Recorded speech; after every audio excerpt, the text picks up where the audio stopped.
Hi everyone, welcome to the Woolly Wonka Fibers podcast. My name is Anne and this is a video podcast about my knitting and spinning and indie dye and indie design business. Today is May 1st, 2017. I hope you all are doing very well. We've had some really strange weather here. You might recall my last podcast, I was complaining about how warm it was.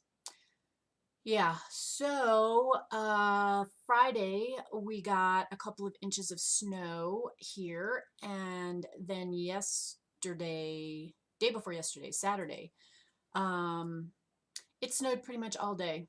I think we wound up with 6 inches, something like that. I had to actually shovel, like clear off the deck, clear off the walk, all of that. Um, yeah, and then the wind picked up. It was brisk yesterday. Although the sun is out, we've lost almost all our snow. It's supposed to be, I think, 70 degrees by the end of this week. So, yeah, a little confused kind of weather.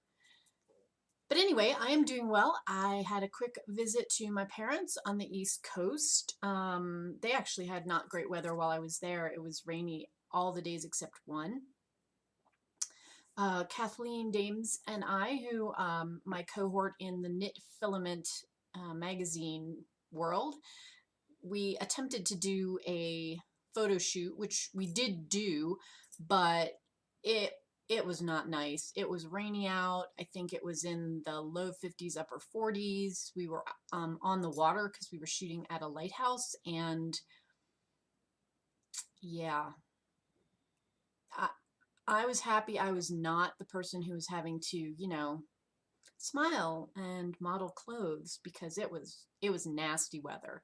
It was bad enough just being outside doing the photographs. My dad decided that he wanted to take a drive up with me. It's the lighthouse is about an hour and 15 minutes from where my parents now live in northern Maryland.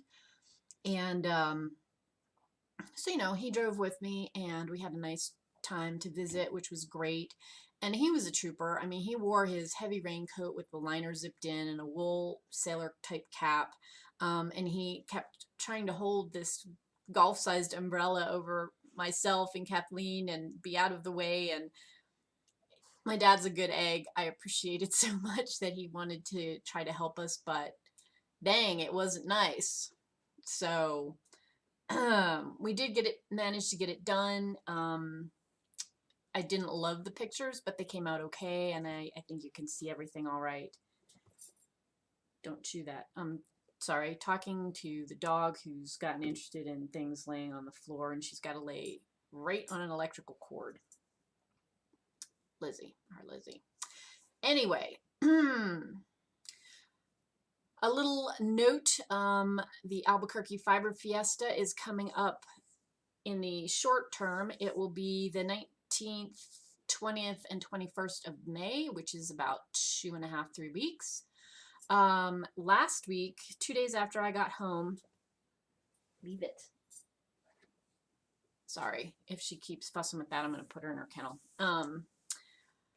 The day after I got home, or 2 days after I got home, so I flew in last Monday, and then Wednesday I drove back down to Albuquerque where I did a radio interview for KUNM, which is the NPR radio station. That's kind of associated with the University of New Mexico. They're in one of the university buildings. That was a little surreal. It was fun, don't get me wrong. The gentleman who interviewed me, who had asked if I would come down and do that kind of in conjunction with the Fiber Arts Fiesta, he does their arts and culture interviews, I guess is the best way to describe it. Super nice guy. It's obvious that he kind of, how shall I say this? So I suspect that the people that he gets to interview aren't always easy to interview. He's obviously someone who's figured out how to make people feel welcome and put people at their ease. I wasn't particularly nervous about it, but it's something different that I haven't done before. You just have no idea how it's going to shake out, if it's going to be great, if it's going to be awful. I'd like to think it came out good, but I will have links to his homepage when the interview airs, which I believe is supposed to be Saturday the 13th, so about 2 weeks. Not this Saturday, next Saturday. So I will put information about that in the information box down below, but just be aware that my interview will not go live until the 13th. Certainly, if you're local to the area and you want to try to catch it, I will have information about when it's going to air, quote, live, because it's already been recorded, but the finished version of it. But the nice thing is that you can hit Spencer's webpage and you can listen to the audio clips. It's all audio, obviously, because it's radio. You can listen to the audio clips there. There'll be a short one and a long one. And it was an interesting interview because the questions that he asked were not ones I normally get when I've done other podcasts or blog interviews, like about how did you start dyeing? What is your background? None of those kind of questions. Everything was kind of theoretical, my philosophy of what I do. So if you're interested, just know that that is coming along in the next 2 weeks. Okay, so now that I've yammered on for 7 minutes, let's talk about why you all are here. Knitting. I do have a finished object, and this is the wild strawberries cowl, which is the project packs that are shipping out today to the Herbarium Club folks who are in the color/texture. This is a color piece, as you will see. It is a stranded colorwork pattern. Little stylized strawberries on there, those kind of heart-shaped motifs, and a little twining vine like strawberry runner. Now, I didn't want to do something color-wise that was too, I'm trying to get the color to read true for you all. It's a little bit dark. I didn't want to do something that was necessarily overtly strawberry pink. So apologies to William Morris, but I love the William Morris wallpaper fabric print called the Strawberry Thief. And so I wound up pulling the colors from that, and I will put a link to that a reprint of that in the information bar down below. So this is going out as a kit to my club members. You'll get 6 skeins of a really great new sock yarn that I'm carrying. It's just 100% superwash merino, but it has a lovely multiply. And after you wash it, or give it a bath, the yarn blooms really nicely. Super, super soft. I am really happy with how this pattern came out. I love the soft colors in it. That's pretty true right there. And a fairly quick, straightforward pattern to make. Pattern copies will be showing up in everybody's boxes today. If you're a member of the club, it's also available on Ravelry as a PDF download. So that is finished.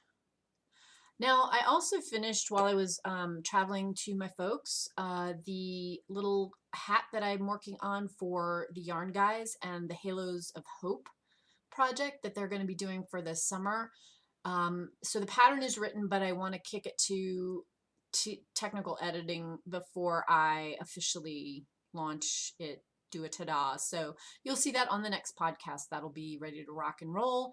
And then I can share that with you guys then, as well as a coupon code if you'd like to grab a copy to knit one or more. More is always great. Hats for the Halos of Hope, or another charitable donation in your area. So those are done.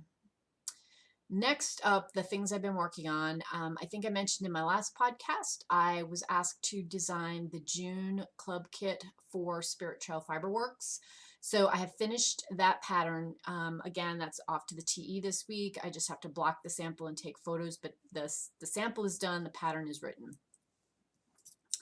And then on the needles right now, I'm about halfway through the next pattern for the Yarn Guys Ogham Alphabet collection that will come out June 1st.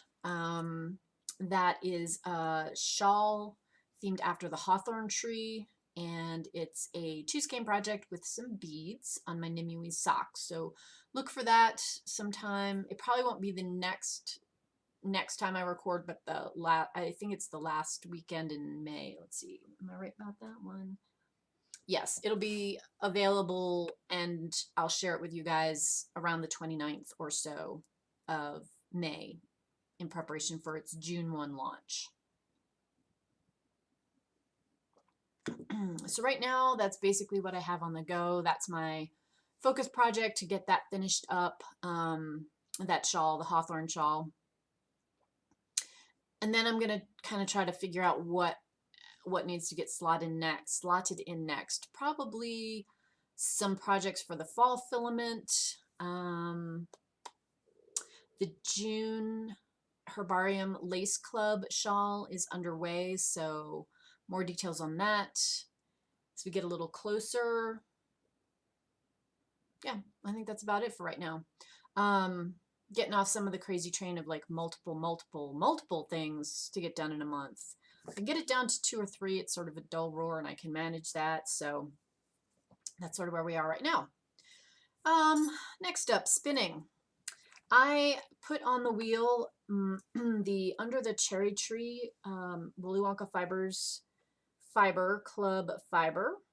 This is the last 2 ounces of it. It's on Cheviot wool, which I am really enjoying spinning up because it is spinning up so beautifully, so easily. I don't really even have to think about it. But I have the first 2 ounces spun up on this bobbin. It is being spun for a 2-ply sock-ish weight, I'm hoping, because I'd like to make socks out of it. It'll bloom a little bit when it's done, but not a ton. You know, I added a light source over here, for today's show, thinking it might help bring the colors up a little bit better, but I don't know that it is. Y'all can tell me if this is better or worse. It's like going to the eye doctor. This or this? This or this? Anyway, you can see it's purples, pinks. There's a little bit of the green that's kind of hidden underneath what you see on the bobbin. So the first 2 ounces is done, and I will tackle the second 2 ounces, work on that, hopefully have that finished up next time I talk to you guys. Okay, that's knitting, that's spinning. What I've been stitching on, I have still been working on, I'm looking for a piece of paper to put behind this. I've still been working on the Village of Hawk Run Hollow piece. Well, there's the whole thing. You can see block 1, block 2 are done. I'm working on block 3, which is City Hall. I've changed the name there to be Moose Run as opposed to Hawk Run Hollow. That's one of my personalizations. And I also changed the date from what was charted to be 1793, which is when the town closest to the area that my grandmother's family settled in was incorporated. So I am working on that building right there, the City Hall. It's kind of fussy, as you might guess. It's got all those little blocks and bricks and stuff, but I'm chipping away at it slowly but surely. So if you watched my other video about my stitching, you'll know there's a big event happening in the world of stitching for the month of May, that's Stitch Mania. So that project's going to be put on hold for a little while, and I'll pick it back up once the month of May is over, because I have some other things that I'm going to be working on for part of the Stitch Mania extravaganza that is the month of May. Let's see. Let's talk about books. I have done some reading, and if you're interested in kind of making sure you're all caught up with me, you can hit my personal blog where I keep track of the books that I'm reading for the 2017 Reading Challenge. There's a list of what the topics are kind of for each week, even though I'm not doing the weeks in order, what I've read, and the links to those books. They're all Goodreads links.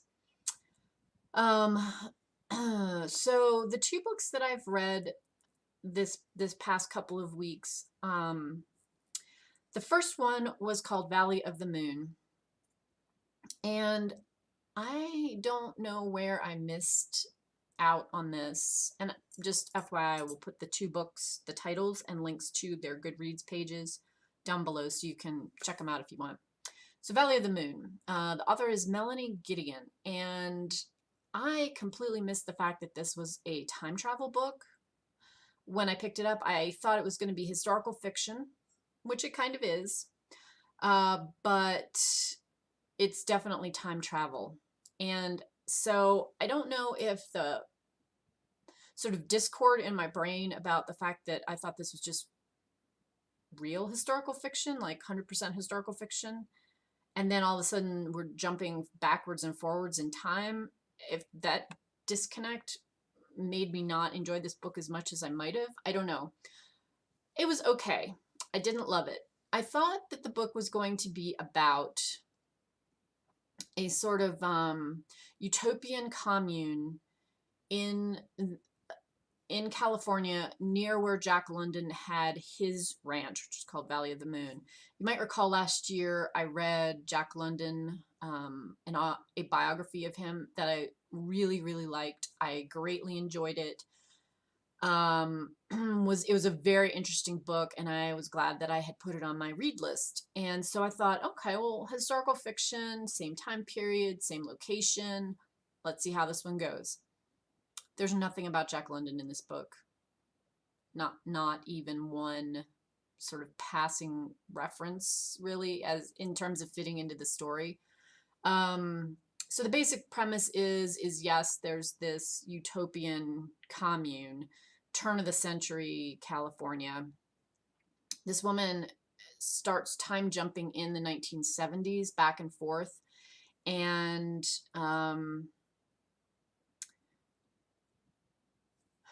she doesn't have a very easy life in the contemporary world. So when she escapes off to this commune, she sort of finds peace, finds meaning, finds all the things that she's missing in her contemporary 20th century life. So she's back and forth. Time runs in different at a different speed in the old time versus her time. So she doesn't always know when she jumps back, she doesn't know how long she's been gone. So that's kind of part of what drives the plot. Like I said, liked it, didn't love it. I think it would probably be a good book to read like when you go on vacation or you're on the beach. It's not a particularly like deep book that you have to think about. It's just sort of a light story, and if you can suspend your disbelief for the time travel part of it, probably an enjoyable read, but not a great read. So anyway, Valley of the Moon, Melanie Gideon. The second book I picked up was called The Tiger's Wife by Thea Obrecht, I think is how she says her name. Hopefully I didn't ruin that too badly. This was for the week theme, a book with an animal in the title or the cover. Had both, had a tiger on the cover. So I went into reading this book with high hopes. It had gotten lots of good reviews. It sounded like it was an interesting story. I was intrigued by the sort of underlying theme of the relationship between this grandfather and his granddaughter. If you pop over to my blog, you'll see a little mini review that was written not by me, but it's on the Goodreads site, and I pirated it off to put on my blog because it really summed up how I felt about this book. I have no idea what this book is about. None. There's some interesting bits of it. I don't understand at all what the author was going for. I don't understand if she was trying to tell a political story, because there's some of that. I don't know if she was trying to explore the relationship between this grandfather and granddaughter, although, I mean, obviously they loved each other very much, but beyond that, I don't know. Was it supposed to be a fairy tale slash fantasy slash moral tale? Maybe, because there's some of that in there.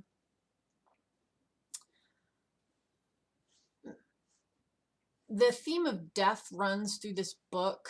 I don't think it's really a spoiler, but I will tell you that the grandfather dies, although he's featured in the book quite a bit. There's a lot of flashbacks and remembrances and things, and it's his stories that kind of drive the book forward. I don't know where they drive it. I have no clue. I really don't. Even after reading, the reader's notes at the back and reading an interview with the author and reading some other stuff on Goodreads, I still don't know. I still don't know. And maybe that's the point of the book, is that there's like unanswered questions, but I already knew that. So the book didn't tell me anything that I didn't already know in terms of there being unanswered questions in life.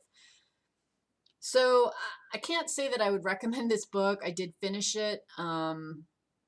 My favorite part of it was there's two stories that the grandfather tells his granddaughter. And so they're kind of told in installments. And one is the story of the tiger's wife, and the second is the story of the deathless man. And both are kind of fantasy slash grim fairy tale feeling to them. So those two threads run through the book, and you do kind of find closure in the sense that you get both of those stories are fully told by the time the book is over. But interspersed in that is the granddaughter's tale of like trying to figure out what her grandfather was trying to tell her, which she never figures out either. So, a very confusing book. If you like that sort of thing, if you like to be left hanging, if you like not really knowing what a book is about, go for it. You're all set. This one's for you. Everyone else, I'd say not so much. So again, The Tiger's Wife, Taya Obrecht. I will put a link down below. You may choose to do with that what you will, but I have at least told you what I'm reading. I have started a book for this week, for a book that does not have an E, the letter E in the title, and the book is simply the 4 numbers 4321. I'm only maybe 100 pages in, and it's like an 800-page book, so I'll be working on it a while. I'm intrigued by this story because what the author has done is he's taken the life of one person, and he gives you a little backstory on the person's life at the front end, sort of their family history, and then the rest of the book is divided into 4 sections that tell the story of this person's life if 4 different things had happened to them, meaning it's the same young person, and then here's his life as it goes down this path and this path and this path and this path. Now, the reviews that I've read of this book are things like brilliant,